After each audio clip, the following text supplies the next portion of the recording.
For too long we have held preconceived notions of the market and the state that were seemingly independent of local societies and cultures. The debate about civil society ultimately is about how culture, market and state relate to each other. Concern about civil society, however, is not only relevant to Central and Eastern Europe and the developing world. It is very much of interest to the European Union as well.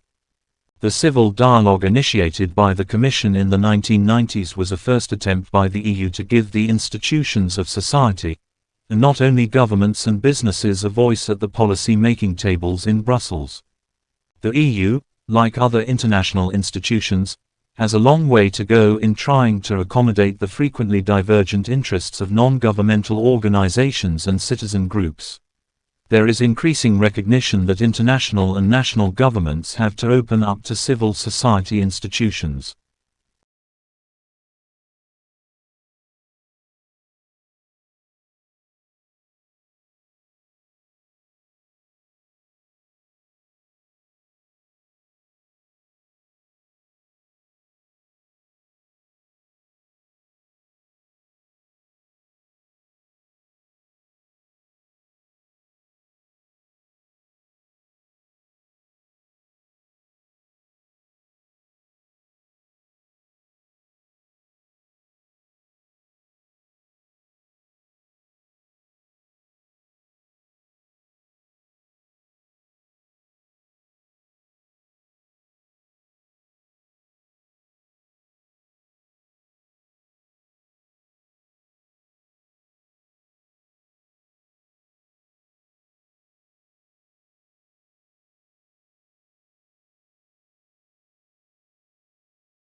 People in parts of Western Africa and Southwestern Asia were the first to realize that the dark silvery rocks poking out of the earth could be worked into tools and weapons, sometime around 1500 BC, evidence shows.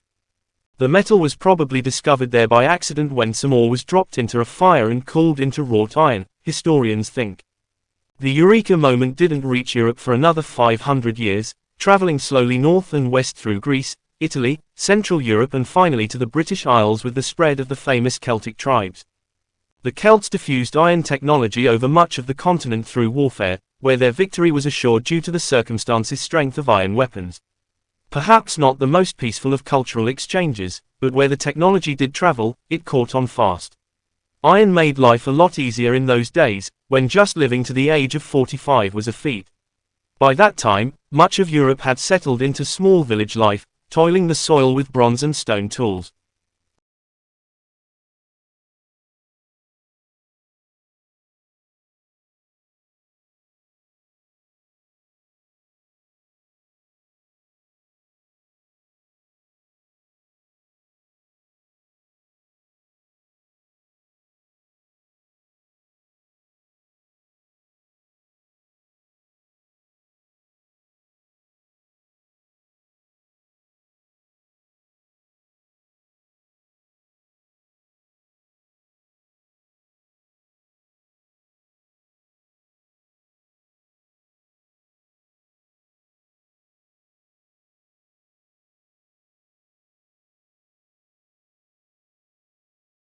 The authors reason that educators who already advocated for a lifestyle of comprehensive education that prioritizes academic success and stability in the emotion will be prone to take advantage of mindfulness.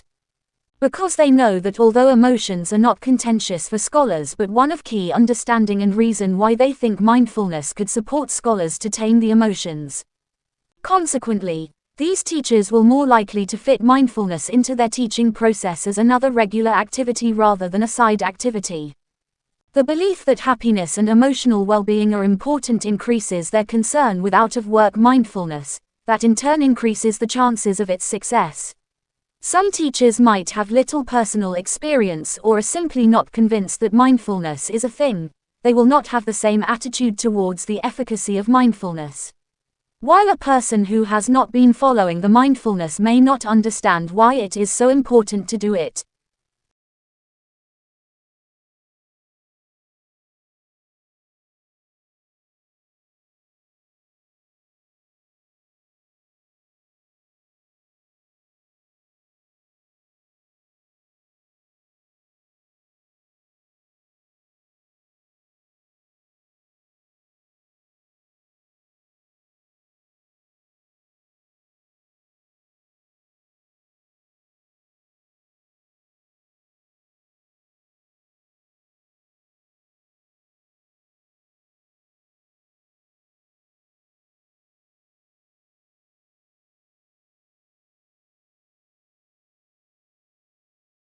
Other school climate and leadership factors shape the effectiveness of the selected mindfulness interventions as well.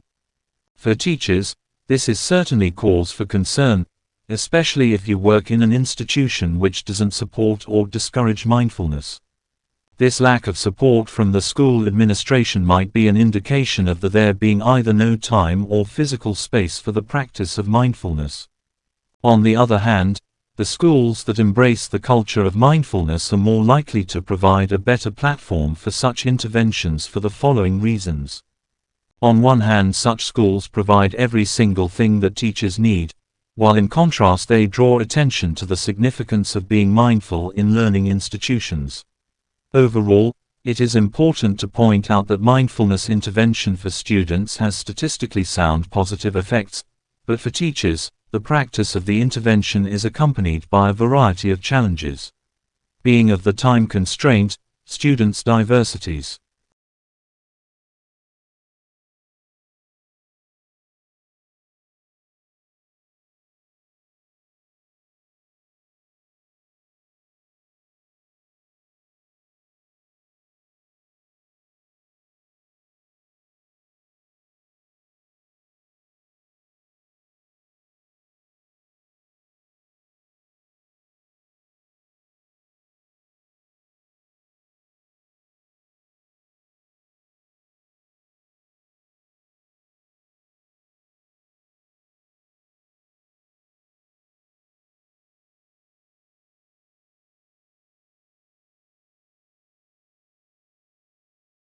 Imagine a world where the lush green canopies of the Amazon no longer teem with life, where the coral reefs are silent, bereft of their colorful denizens. Our planet's natural habitats are in peril, and their preservation is imperative, not just for the flora and fauna that call them home, but for humanity itself. Each ecosystem plays a critical role in the delicate balance of nature.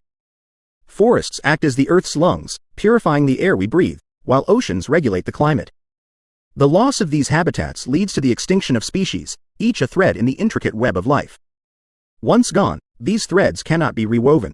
As inheritors of the Earth, the onus is on us, the educated youth, to be the vanguards of conservation. Simple actions like supporting sustainable products and reducing waste contribute to a larger collective effort. In safeguarding nature's sanctuaries, we secure the future for generations to come.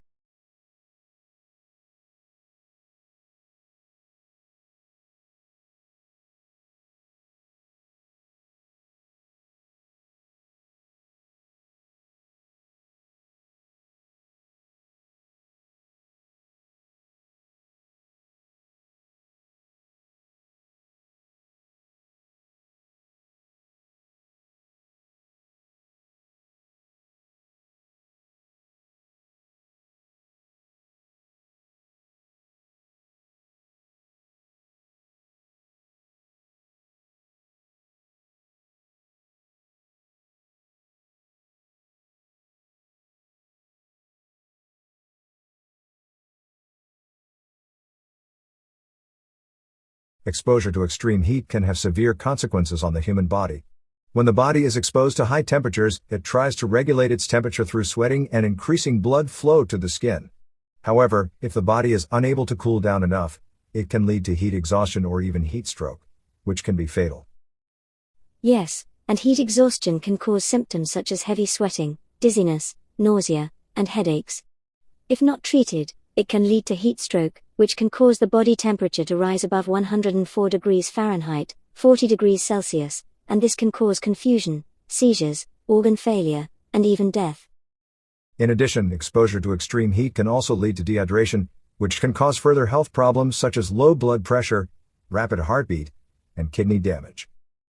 That's correct. Vulnerable groups such as the elderly, children, pregnant women, and people with certain medical conditions such as heart disease are at greater risk of the harmful effects of extreme heat. To prevent these effects, it is important to stay hydrated, avoid direct sunlight during the hottest parts of the day, wear loose and lightweight clothing, and seek air-conditioned environments when possible. Yes, and it's also essential to monitor the symptoms of heat exhaustion, such as heavy sweating, fatigue, and muscle cramps. If someone is experiencing these symptoms, it's important to get them to a cooler place and provide fluids and rest. If the symptoms worsen or if heat stroke is suspected, it's important to seek medical attention immediately.